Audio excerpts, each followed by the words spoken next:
Assalamualaikum warahmatullahi wabarakatuh. Alhamdulillahi rabbil alamin. Wassalatu wassalamu ala asyrafil anbiya'i wal mursalin wa ala alihi wa sahbihi ajma'in. Subhanallah walhamdulillahi wa la ilaha illallah wallahu akbar wa la hawla wa la quwata illa billahil aliyyil azim. العزيز العليم عدد كل حرف كتب ويكتب أبد الآبدين ودهر الداهرين. اللهم علمنا ما جهلنا، اللهم علمنا ما جهلنا، اللهم افتح لنا حكمتك وانشر علينا رحمتك يا ذا الجلال والإكرام. رب يسر ولا تعسر، رب تمم بالخير برحمتك يا أرحم الراحمين. رب اشرح لي صدري ويسر لي أمري واحلل عقدة من لساني يفقهوا قولي وسدد لساني واهد قلبي بحق سيدنا محمد صلى الله عليه وسلم. قال الله سبحانه وتعالى في القرآن العظيم: أعوذ بالله من الشيطان الرجيم.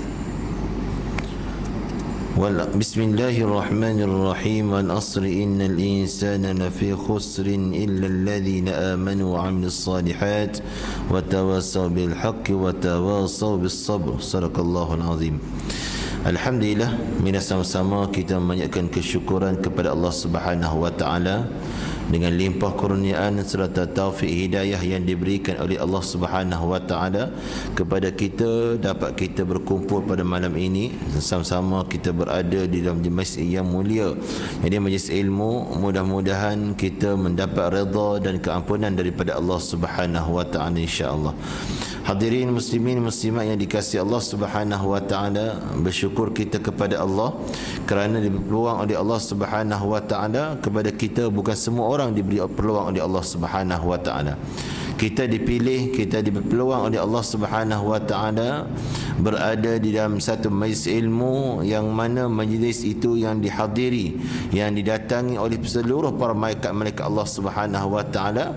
Setiap di mana ada majlis ilmu, di situlah dia ada. Ini antara tentera malaikat Allah Subhanahu wa taala.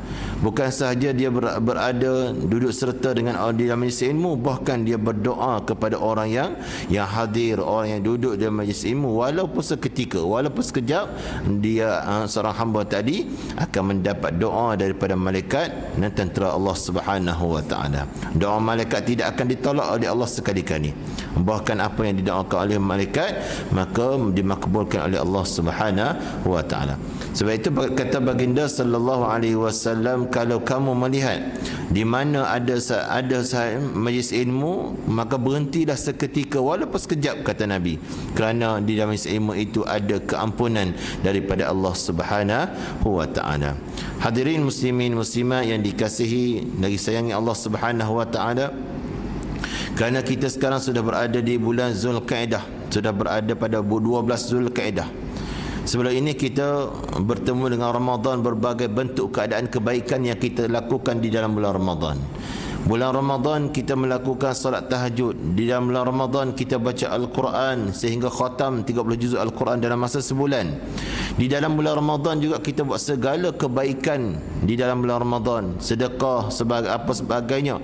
Maka bila mana kita bertemu dengan bulan Syawal, bulan Zulkaidah, jangan kita tinggal apa yang telah kita lakukan sebelum ini. Maka istiqamahlah, walaupun perkara itu sedikit, maka dia sangat bernilai di sisi Allah Subhanahu wa taala. Maka bila mana di bulan Ramadan kita mampu laksanakan, maka bila kita berada di luar pada Ramadan pun kita tetap melaksanakan perkara yang sama. Mudah-mudahan hidup kita diberkati oleh Allah Subhanahu wa taala. Hadirin yang dikasihi Allah Subhanahu wa taala, sebab itu kata Imam Al-Ghazali rahimahullah taala, waktu itu adalah satu kehidupan. Waktu itu adalah satu kehidupan manusia. Kalaulah manusia tak pandai ataupun tak faham tentang urus tentang kehidupan dia, tak pandai nak urus waktu dia, maka seolah-olah dia terbiar ataupun membawa diri dia ke arah kebinasaan dunia dan juga akhirat. Sebab itu waktu itu sangat-sangat berharga, sangat berharga di sisi Allah Subhanahu wa taala yang telah diberikan oleh Allah kepada kita. Kata Imam Al-Ghazali rahimahullah taala, yang dikatakan oleh satu nasihat yang didatangkan dalam kitabnya, dikatakan oleh baginda sallallahu alaihi wasallam, dikatakan sebagai nasihat baginda kepada umatnya, termasuk kita semua, sama ada lelaki ataupun perempuan. Bila kita sebut orang mukallaf, maka setiap orang tu kena, tak boleh lari dan tak terlepas daripada perkara tersebut. Maka bila sebut mukallaf, maka orang ini ditekan, dipaksa oleh syarak melakukan perkara yang disuruh oleh Allah, tinggal apa yang dilarangkan oleh Allah Subhanahu wa taala. Sebab itu kata baginda sallallahu alaihi wasallam, hadis ini sangat masyhur. Kebanyakan para asatizah, guru banyak baca hadis ini. Dan di mana surau pun saya sebut tentang hadis ini mengenai Allah Subhanahu wa taala tidak peduli kepada seorang hamba tadi.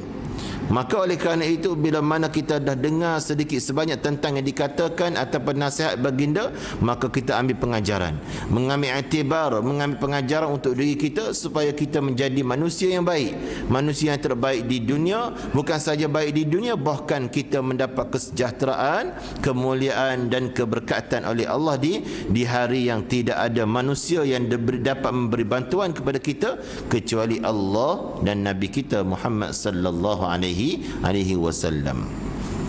Maka kata Nabi sallallahu alaihi wasallam, alamatul i'radillahi 'anil 'abdi, tanda-tanda Allah Ta'ala berpaling daripada seorang hamba tadi. Allah tidak peduli kepada seorang hamba. Allah biarkan dia nak buat apa saja dia buatlah. Allah tak peduli dah. Manusia ini jangan sampai Allah tidak peduli kepada dia, maka nyanya seksalah hidupnya. Hidup dunia mendapat kesesaan, akhirat apatah lagi dia akan mendapat seksa yang amat berat, amat dahsyat daripada Allah Subhanahu wa taala.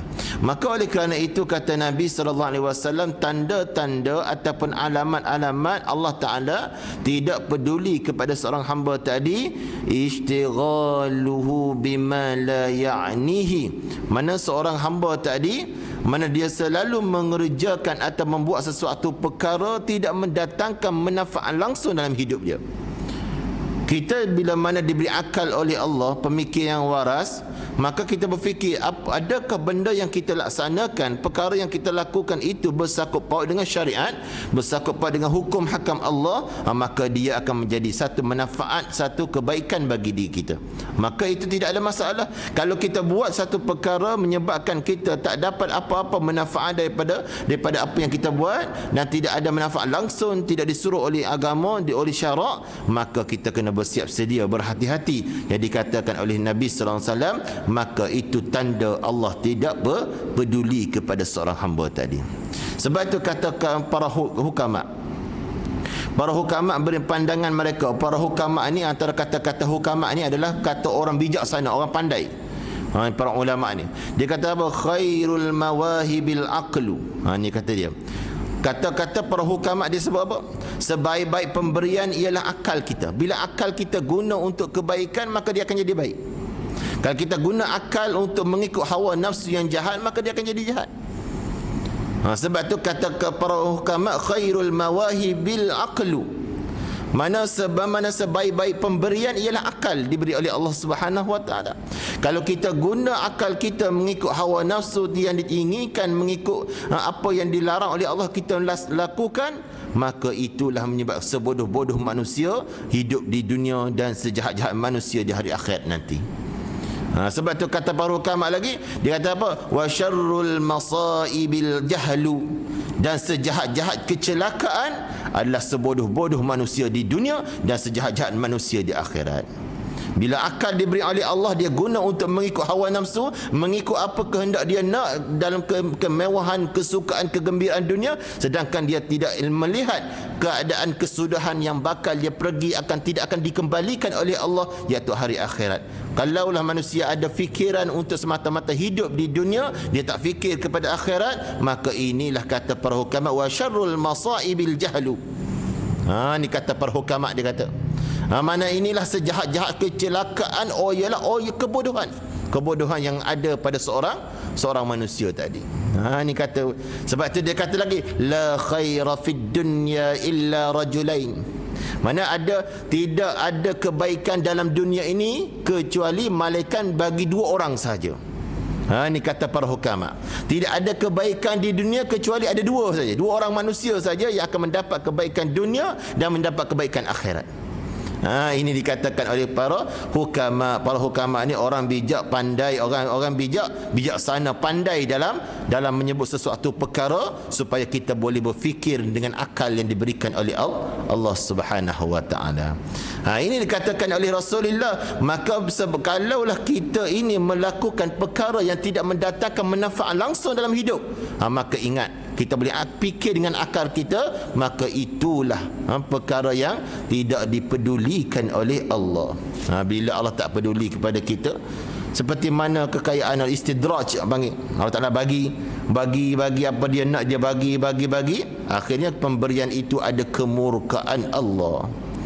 Dia bagi nak kaya, dia bagi kaya, tetapi di dalam pemberian Allah itu ada serta dengan kemurkaan Allah. Tengok orang kafir diberi kekayaan berlambak kekayaan, tetapi kekayaan disertai dengan kemurkaan. Mereka tak bahagia dunia, bahagia sekejap, nampak kemewahan, tapi mereka menyesal di hari akhirat. Mereka lah akan menjadi bahan bakar di dalam api neraka Allah. Allah jadikan mereka sebagai kayu untuk menyalakan neraka Allah Subhanahu wa taala. Dan Allah Taala jadikan batu yang mana? Batu tepi jalan? Tidak. Batu yang duduk kat tepi kedai, bukan batu tu menjadi bahan api neraka. Batu yang dijadikan bahan api neraka adalah batu yang dijadikan patung berhala untuk mereka sembah sebagai Tuhan mereka. Batu itulah yang menjadi asas ataupun perkara yang pertama menjadi bahan api neraka Jahanam. Ini dikatakan oleh para ulama, bukan semua batu, bukan batu tengah berjalan pun kesian kat dia, tak kena mengena pun masuk neraka dia. Tak. Batu yang dinyalakan, yang dibakarkan sebagai asas dalam neraka adalah batu berhala tadi tu, yang dijadikan sebagai Tuhan mereka. Adapun orang kafir tadi jadi sebagai kayu api yang menyala-nyalakan neraka Jahanam Allah Subhanahu wa taala. Sebab itu kita kena fikir sebaik-baiknya bila mana diberi akal oleh Allah Subhanahu wa taala untuk kita. Maka oleh kerana itu, kata Nabi sallallahu alaihi wasallam, wa inna imra'an zahabat sa'atun min umrihi fi ghairi ma khuliqalah. Mana seandainya Allah Taala beri umur kepada kita satu saat sahaja, sesaat sahaja, diberi umur oleh Allah Subhanahu wa taala sekejap sahaja, tetapi kita guna umur yang telah diberikan oleh Allah Subhanahu wa taala bukan untuk tujuan hidup yang sebenar. Apa yang dimaksudkan tujuan hidup yang sebenar? Iaitu untuk beribadat kepada Allah. Itu adalah tujuan yang hidup sebenarnya.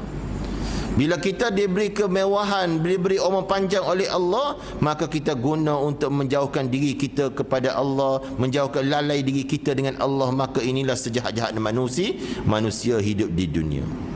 Sebab itu Nabi kata lagi, seandainya kalau Allah beri umur kepada kamu satu saat saja, kamu guna umur tadi bukan tujuan hidup kamu di dunia untuk beribadat kepada Allah, maka layaklah, kata baginda, untuk kamu menyesal sepanjang masa di hari akhirat nanti, kata baginda Nabi sallallahu alaihi wasallam. Layaklah menyesal.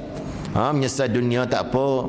Menyesal dunia kita boleh habis, kita boleh minta bantuan orang lain, segala-gala kita boleh minta bantuan, tapi menyesal di akhirat tidak ada peluang untuk kita nak kembali, nak minta maaf, tidak ada peluang dah. Pembalasan panjang penyesalan di hari akhirat.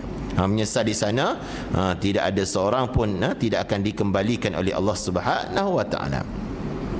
Lalu Nabi kata lagi, wa man jawazal arba'ina wa lam yaghlib khairuhu syarrahu falyatajahhaz ila an-nar. Nabi kata, sesiapa yang umurnya barang siapa tadi, barang siapa yang Nabi sebut tadi, mana lebih daripada 40 tahun, barang siapa diberi umur oleh Allah Subhanahu wa taala lebih daripada 40 tahun. Lebih tu maksudnya 41 tu kira lebih dah tu. 41, 42 ke atas tu, Nabi kata 40 tahun ke atas. Bila Nabi sebut 40 tahun ke 40 tahun ke atas, maka dikira 41, 42 tu termasuk lebih dah tu. Bila kata Nabi, siapa yang diberi umur oleh Allah lebih daripada 40 tahun, kata Nabi, sedangkan kebaikannya seorang yang diberi umur oleh Allah lebih pada 40 tahun tadi, masih belum dapat melebihi kejahatan dia. Masih lagi tidak dapat nak mengatasi kejahatan yang pernah dia lakukan ketika hidup, tak mampu lagi, bahkan banyak kejahatan daripada kebaikan.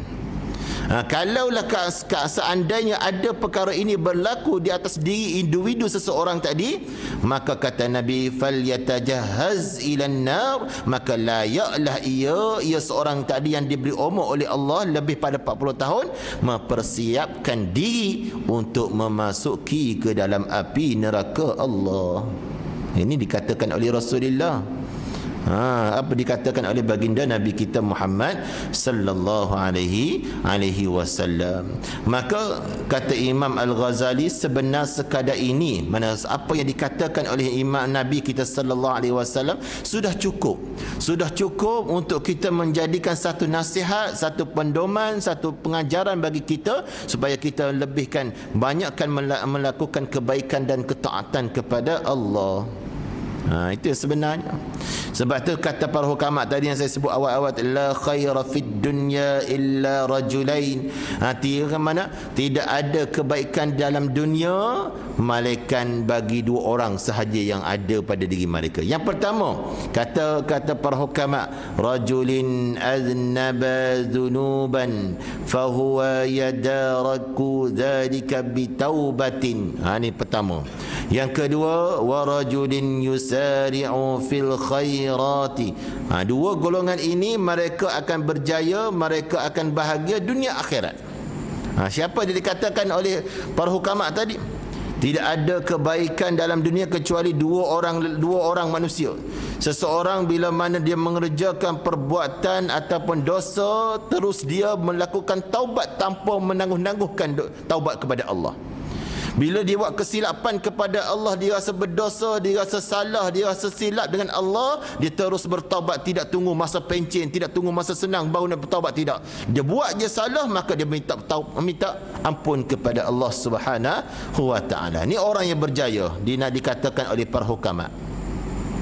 Yang kedua kata para hukama disebut wa rajulin yusari'u fil khairat. Dia kata orang yang kedua, seseorang laki-laki bersegera bila mana melihat sesuatu perkara kebaikan ataupun sesuatu perkara yang mendatangkan faedah dunia akhirat, maka dia tidak tangguh, dia terus dia buat dan dia kerjakan, dia melaksanakan perkara tersebut. Bila dengar saja kebaikan, dengar saja kebahagiaan dunia akhirat, maka kita tak tangguh, maka kita terbuat. Kita terus melaksanakan kebaikan. Dua golongan ini mana mereka akan bahagia, mendapat kebaikan dunia, bahkan mendapat kebaikan di hari akhirat. Sebab itu kehidupan dunia ini, ya dikata, ada satu ketika Imam Hatim Al-Asam rahimahullah ta'ala, saya pernah sebut cerita ini di dalam masjid Bandar Tusi'an minggu lepas, tak silap saya sebut cerita ini. Itu pun baru ya faedah yang satu pertama, baru tak habis. Dia ada 8 faedah yang dikatakan oleh Imam Hatim Al-Asam rahimahullahu taala. Satu ketika Imam Hatim ini anak murid kepada Imam Syaqi Al-Balkhi. Dia Syaqi Al-Balkhi ini seorang tok guru dia. Satu ketika tok guru dia tanya Imam Hatim Al-Asam ini, wahai Hatim, dia kata, berapa lama kamu belajar dengan aku? Dia tanya. Ni Imam Syaqi tanya, berapa lama kamu belajar dengan aku ni? Dia kata. Maka kata Imam Hatim Al-Asam rahimahullah ta'ala, wahai tok guru, aku belajar dengan kamu ni taklah lama sangat. Berapa lama? 30 tahun. Dia kata 30 tahun, tak lama 30 tahun.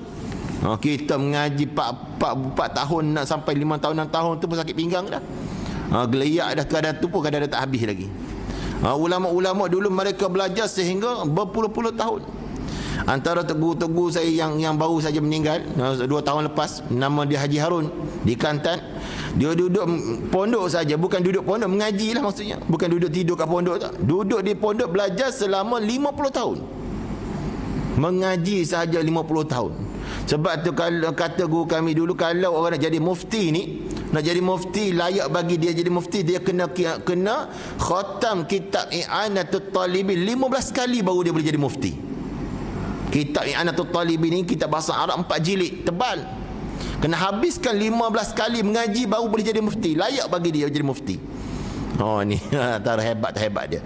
Sebab tu kata dia, kalau orang nak mentafsirkan satu hadis atau mentafsirkan satu ayat-ayat Al-Quran, kalau dia tidak ada 15 ilmu, tak layak dia nak gelarkan sebagai nak ikut Quran dan hadis. Tak habis belagak lah kalau kita tidak ada ilmu 15 ilmu ini. Sebab itu nak tafsir Al-Quran, nak tafsir hadis, kalau tak ada 15 ilmu ni, jangan belagak dalam diri kita. Jangan sombong sangat. Ni kata para ulama, kata guru kami dulu. Macam tu dah pesanan dia. Terutama dalam bahasa, ilmu nahwu, ilmu saraf dan sebagainya. Ilmu badi', ilmu ma'ani, ilmu balaghah, ilmu macam-macam, mantik dan sebagainya. Kena ada tu, baru basic sedikit saja. Ada lagi. Kata gue 15 ilmu baru kita dapat mentafsirkan Al-Quran. Ni kata nak ikut Al-Quran dan hadis. Yang tu pun tak lepas, baik kita ikut ulama lah, senang. Baru tak susah kita akhirat esok. Ni nak ikut Al-Quran dan hadis, tak nak ikut ulama. Ulama pun berdosa. Jahat adab manusia sekarang. Jahat adab, dia tak sedar diri, sedangkan ilmu yang diberi ke Allah yang beri pada dia. Tapi dia sombong tentang apa yang diberikan oleh Allah. Maka orang sombong ini, dunia pun dia akan dapat balasan, akhirat juga akan mendapat balasan daripada Allah. Sebab itu kata Imam Hatim Al-Asam rahimahullah ta'ala, ditanya oleh guru dia tadi, dia kata, saya belajar dengan tuan guru selama 30 tahun. Dia kata, mana aku dapatlah selama 30 tahun tadi, kata Imam Hatim Al-Asam, selama 30 tahun tadi aku dapat menghasilkan 8 ilmu daripada engkau wahai Imam Syakir Al-Balkhi. 8 ilmu dia dapat dalam masa 30 tahun tadi. Maka kata Imam Hatim Al-Asam tadi, dengan 8 ilmu faedah inilah, 8 ilmu inilah aku dapat mengharapkan supaya menjadi keselamatan dan kesejahteraan diriku dunia dan akhirat.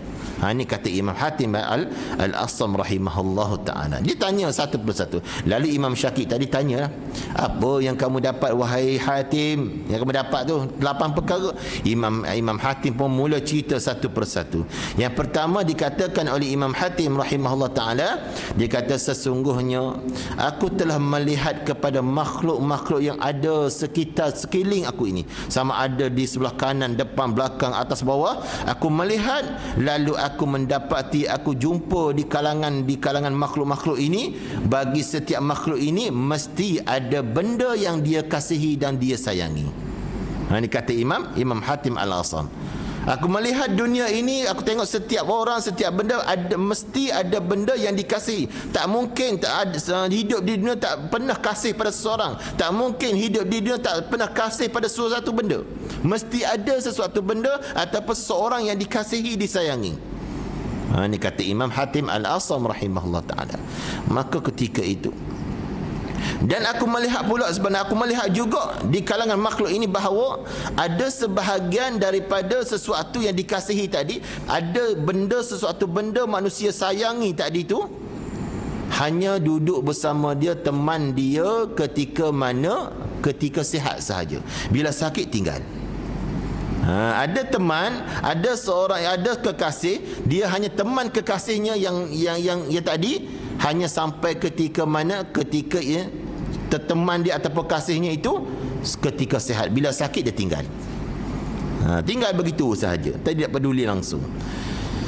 Lalu aku tengok lagi, kata Imam Syakir Imam Hatim Al-Asam, kata, dan ada pula sebahagian yang lain, kata Imam Hatim, ada satu teman, ada satu kekasih yang dirindui, yang dicintai, hanya sampai ke kubur saja.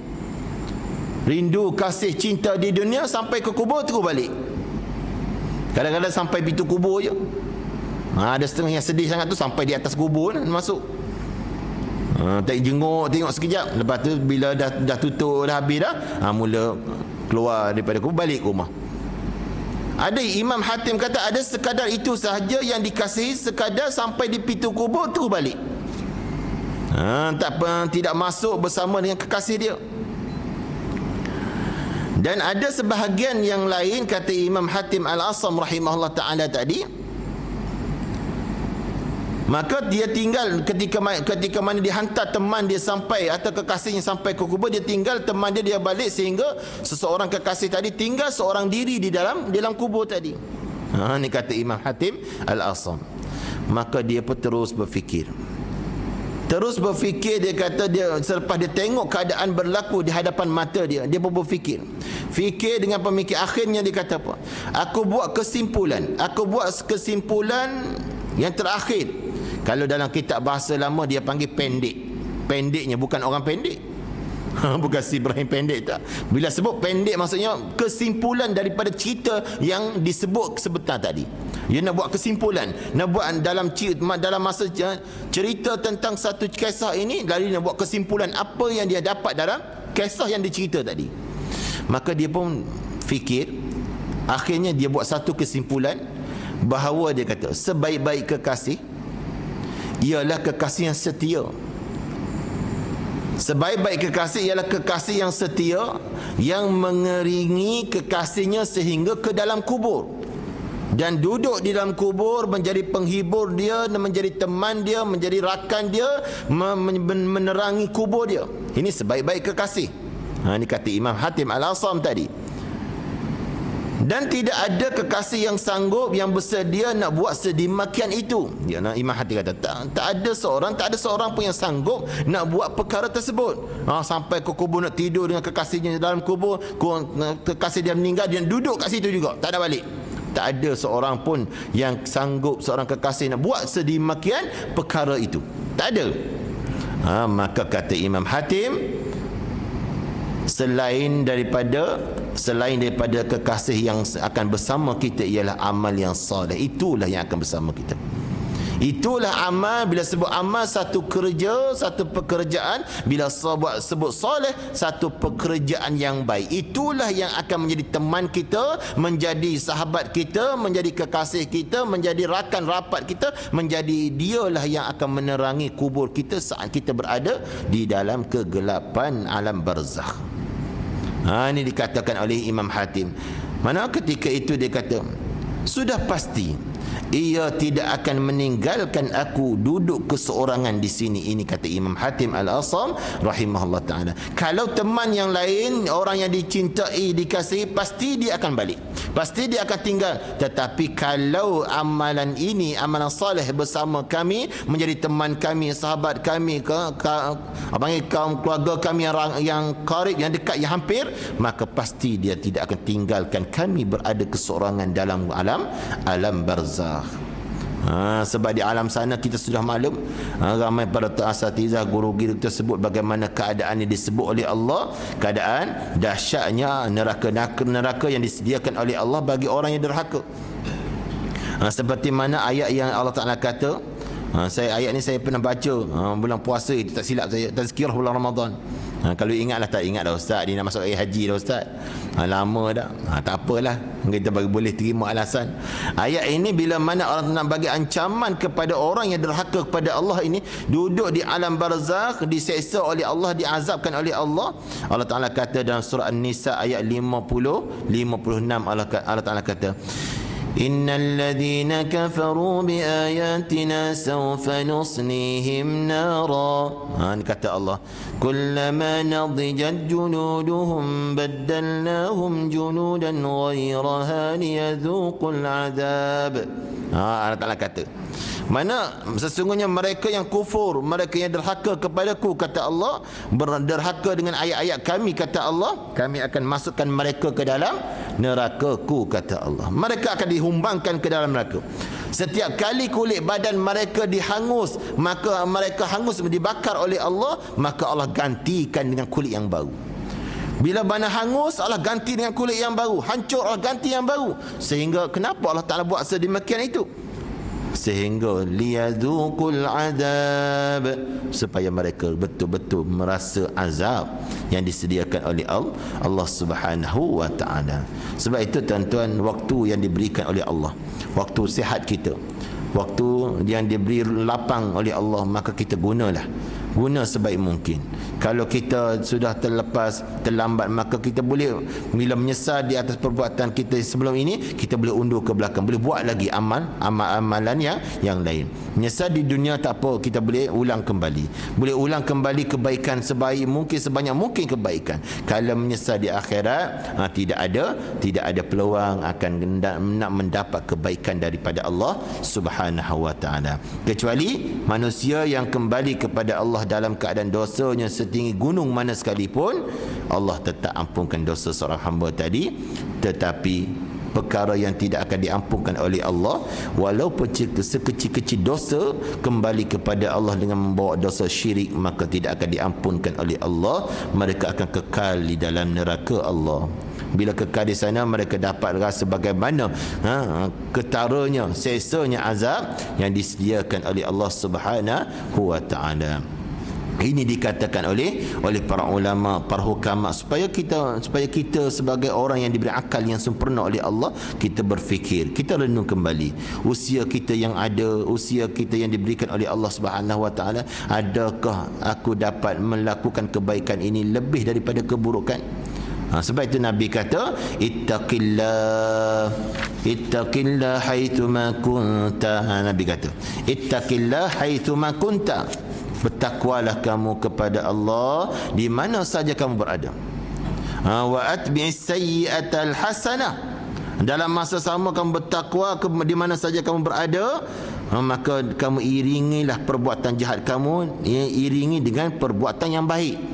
Kalau kamu banyak melakukan kejahatan, maka banyakkan buat kebaikan supaya kejahatan itu boleh ditanam, boleh tertimbus dengan kebaikan yang kita lakukan tadi. Maka dia akan hilang dan minta ampun kepada Allah. Mudah-mudahan kita menjadi orang yang terbaik dunia dan juga di akhirat. Itu faedah, itu antara pesanan para ulama.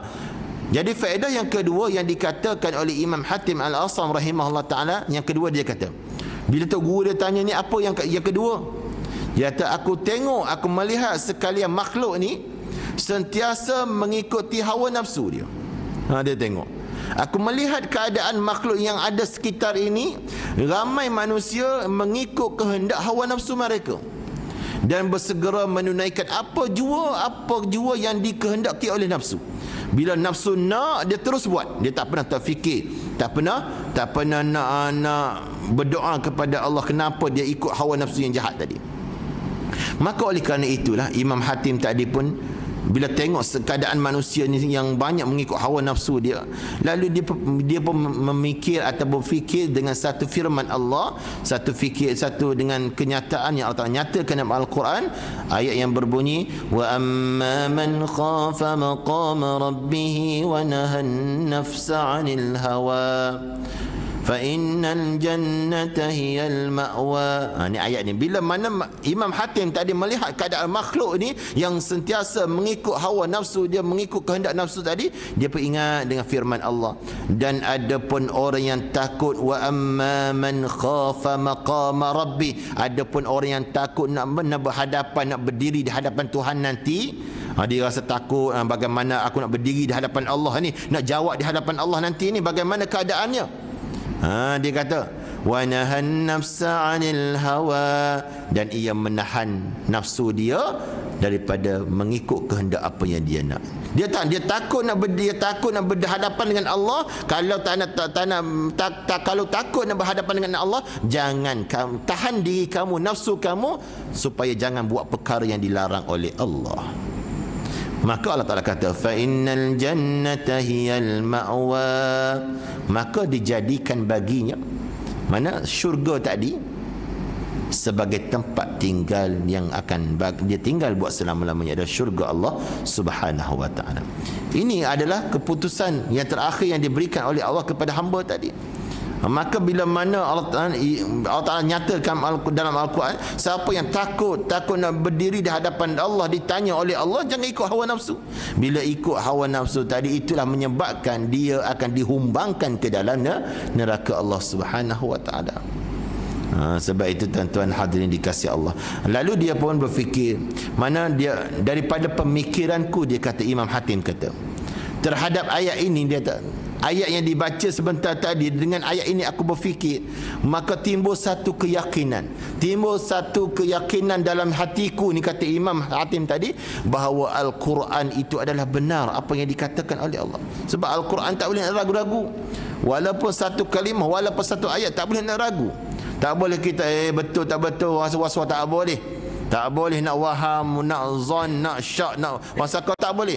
Al-Quran tak boleh diragu-ragukan. Allah Ta'ala nyatakan awal-awal lagi dalam surah Al-Baqarah ayat yang pertama, surah Baqarah, dzalikal kitab la raiba fi.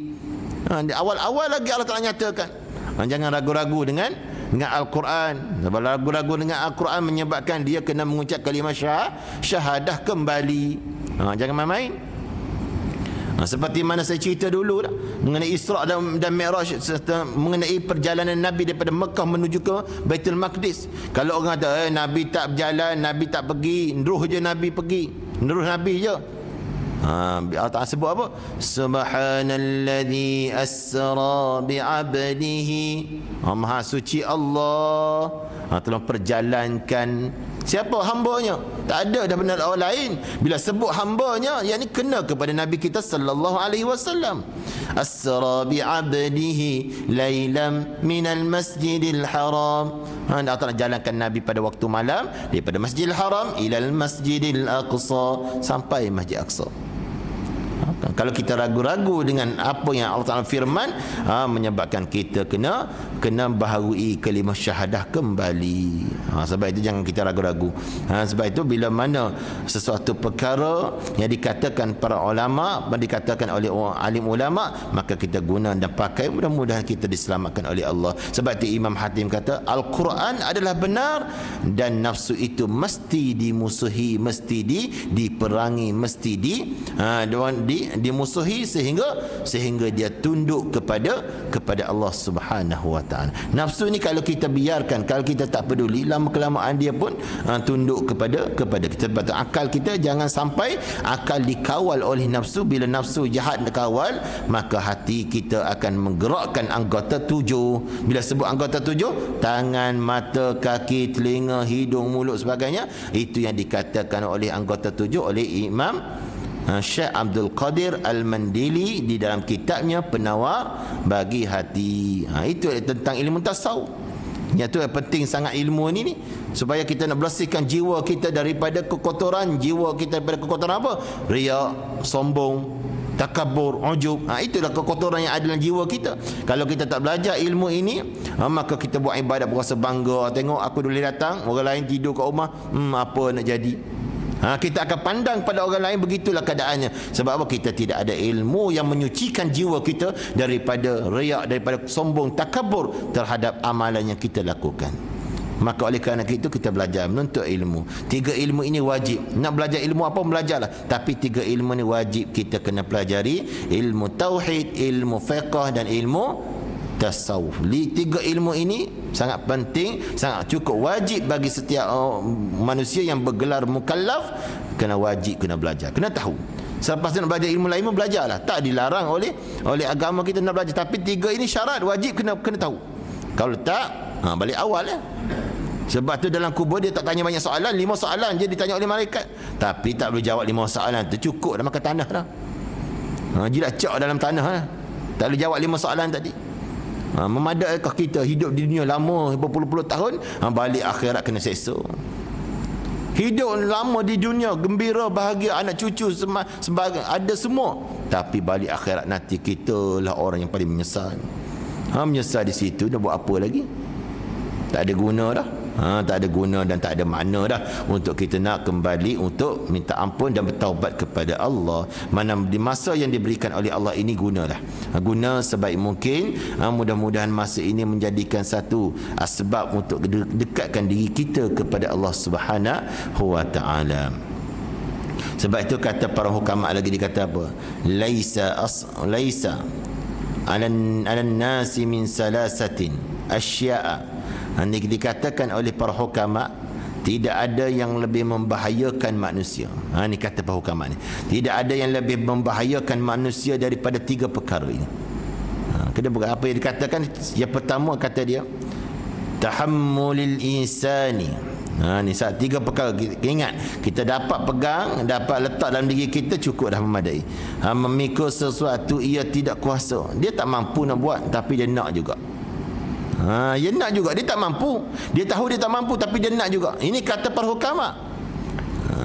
Sebab tu kita kena berhati-hati. Tahammulil insan ma la yutiqu. Dikatakan kalau seseorang tadi memikul sesuatu perkara, sesuatu benda, sedangkan dia tak ada kuasa, dia tak mampu, dia nak memikul perkara tersebut, tapi dia nak juga perkara itu. Kerana percaya kepada kekuatan dia tak boleh nak dapat menyelesaikan dengan perkara yang bantuan daripada Allah, tak boleh.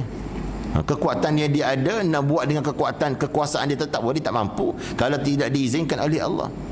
Sebab kita ini adalah sifat iftiqar. Kita bukan sifat istighna. Allah ni sifat istighna, kaya, terkaya. Allah ni tak terkait dengan sesuatu benda. Adapun kita iftiqar ini, kita kaya, kita berkait dengan sesuatu benda. Nak kaya kena kerja, nak kaya kena berniaga, nak ilmu kena usaha. Kalau duduk di rumah ni dapat ilmu, takkan dapat. Mesti kena ada usaha dan ikhtiar dan sebagainya. Ini kata para ulama. Lalu dia kata ada 3 golongan yang membahayakan manusia. Sesuatu dia nak pikul sesuatu perkara, sesuatu jawatan dia, sedangkan dia tak mampu dan tak kuasa. Ni hukama kata dalam kitab dia. Ada kitab depan saya ni. Saya bukan sebut saja. Kitab ni ada kat depan saya ni. Ada 3 kitab kat depan saya ni. Sebab itu saya suka bila kita buka mengajar, saya akan buka 2 ataupun 3 kitab di hadapan. Sebab itu rujukan apa yang saya sebut semua kat dalam ni, kat dalam kitab yang ada di hadapan mata saya. Bila kata para ulama kerana percaya kepada kekuatan dia, sebab tu dia nak sangat pegang kekuasaan. Dia pegang, dia kata kekuatan yang dia ada, dia mampu. Dan tidak berusaha kerana bersendar kepada qada dan qadar. Dia kata kekuatan, sedangkan semua itu adalah qada dan qadar yang ditentukan oleh Allah daripada azali lagi. Sebab kalau ada juga jenis manusia ini, dialah orang akan membahayakan diri di dunia akhirat. Kita berhenti setakat tu dulu, tak boleh panjang sangat, nanti orang kata benda lain pula. Sedangkan ni kata-kata para hukama. Kadang-kadang kita tak faham, kita akan fikir pada benda yang lain. Oleh kerana itu tuan-tuan hadirin dikasihi Allah, peluang yang ada kita bertaubat minta ampun. Sedangkan Allah Ta'ala kata wastaghfirullah, minta ampun kepada Allah. Allah sebut dalam surah Al-Muzammil ayat yang ke-20, Allah Ta'ala wastaghfirullah, minta ampun kepada Allah. Dalam ayat yang sama Allah Ta'ala sambung lagi, innallaha ghafurur rahim, sesungguhnya Allah Maha Pengampun. Allah suruh kita minta ampun. Dalam ayat yang sama Allah tu kata, mintalah ampun kepadaku, aku akan ampunkan dosa kamu wahai hambaku. Ini kata Allah. Seperti mana Nabi Adam, dia menyesal di atas perbuatan dia, doa Rabbana zalamna anfusana wa in lam taghfir lana wa tarhamna lanakunanna minal khasirin. Ini antara doa Nabi Adam AS dengan penyesalan dia ketika mana dia diturunkan oleh Allah ke dunia. Ini antara doa, ya Allah, ya Tuhan kami telah menyanyiakan diri kami, ya Allah, kalau sekiranya engkau tidak ampunkan rahmat diri kami, ya Allah, lanakunanna minal khasirin, tentulah kami, ya Allah, tergolong di kalangan orang yang rugi dunia akhirat. Maka oleh kerana itu kita bertaubat dan mohon ampun kepada Allah. Mudah-mudahan kita menjadi manusia yang dapat keredaan Allah di dunia dan mendapat kebahagiaan daripada Allah di hari akhirat nanti, insya-Allah. Saya rasa sekadar itu untuk malam ini tuan-tuan hadirin dikasihi Allah Subhanahu wa taala. Apa yang saya sampaikan sebenarnya itu nasihat sebenar untuk diri saya sendiri, supaya kita lebih baik diri kita menjadi manusia yang terbaik, manusia yang terbaik dunia dan akhirat. Dan apa yang baik itu datang daripada Allah. Kekurangan, kelemahan semuanya datang daripada diri saya. Hakikat semuanya datang daripada Allah Subhanahu wa taala. Mudah-mudahan Allah Ta'ala redha kehidupan kita dunia dan juga di akhirat. Saya rasa sekadar itu. Wabillahi taufiq wal hidayah. Assalamualaikum warahmatullahi wabarakatuh. Bismillahirrahmanirrahim. Alhamdulillahi rabbil alamin. Wassalatu wassalamu ala asyrafil anbiya'i wal mursalin wa ala alihi wa sahbihi ajma'in. Ya Allah, ya Tuhan kami menadah tangan memohon keampunan daripada-Mu ya Allah. Kami adalah hamba umat Nabi Muhammad yang penuh dengan dosa, dengan sengaja ataupun tidak ya Allah. Maka ampunkan dosa kami semua ya Allah. Ya Allah, ya Tuhan kami ampunkan dosa mereka yang hadir, muslimin dan muslimat pada malam ini ya Allah. Permudahkan urusan mereka ya Allah, panjangkan usia mereka dalam kebaikan ya Allah. Berkati rezeki mereka ya Allah, luaskan rezeki mereka seluas langit dan bumi ya Allah. Jadikan anak-anak mereka anak salih dan salihah ya Allah. Ya Allah, ya Tuhan kami mohon padamu ya Allah, selamatkan kami di dunia ya Allah, selamatkan kami di alam barzakh ya Allah, selamatkan kami di alam mahsyar nanti ya Allah, alam yang tidak ada manusia yang dapat beri bantuan kepada kami kecuali Engkau dan Nabi kami sallallahu alaihi wasallam. Wa sallallahu ala sayyidina maulana Muhammad walhamdulillahi rabbil alamin. Taqabbalallahu minkum.